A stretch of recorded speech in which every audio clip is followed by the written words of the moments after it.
xaflad ballaaran oo sanadkii hal mar lagu qabto caasimadda waddanka Finland ayaa lagu soo bandhigaa dhaqamada kala duwan ee adduunyada iyadoo xafladan ay ka qayb galaan ururada dawladda iyo kuwa maxalliga ah ayaa waxaa sanadkan lagu qabtay barxadda goobta loo yaqaano Keisaanemi Park. xafladan oo socotay muddo 3 maalmood ayaa waxaa ka soo xaadiray in ku dhow 100,000 oo daawadayaal ah oo daawasho u tagay barnaamijyada kala duwan ee dhaqanka iyo kala gedisnaanta dadyowga caalamka. dhanka Soomaalida waxa iyagu ka qayb galay dhowr urur oo ka jira Finland oo ku soo bandhigay dhaqanka Soomaalida siiba dharka, cuntada, weelka iyo sawirro qurux badan.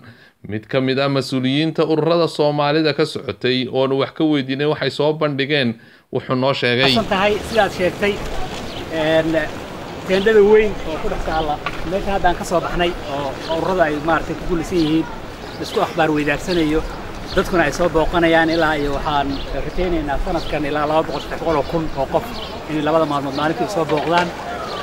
meesha waxaad soo arkaysay calanka Soomaaliya ka dhex babanayay dhaqanka Soomaaliya ayaa la soo bandhigay. meesha waxaa yaala haamihii baa yaalay, waxaa yaala dambiilihii baa yaalay la falkiyay soo dumarka Soomaaliyeed falkiyeen, waxaa yaala shanlaa taalay, waxaa yaalay fandhaal baa yaalay, koorti baa taalay. waxyaabaha hidaha iyo dhaqanka ee xagga dhinaca agabka ah oo la xardho ama la qoro gacanta laga sameeyo ayaa soo bandhignay. waxaan soo bandhignay buug la qoray oo ururka dadnaka ay qoreen waxa kamid buugan oo ah buug runtii aad iyo aad wax badan xambaarsan.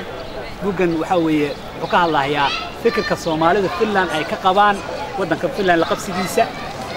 wuxuu soo bandhigayaa 8 qof oo Soomaali ah oo dumar rag iyo dumar bale xilliyadan waddanka yimid siday u arkaan waddankan ayuu ka hadlayaa.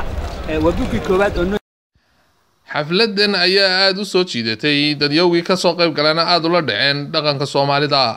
Aadan Yuusuf Cismaan, Home Cable TV, Finland.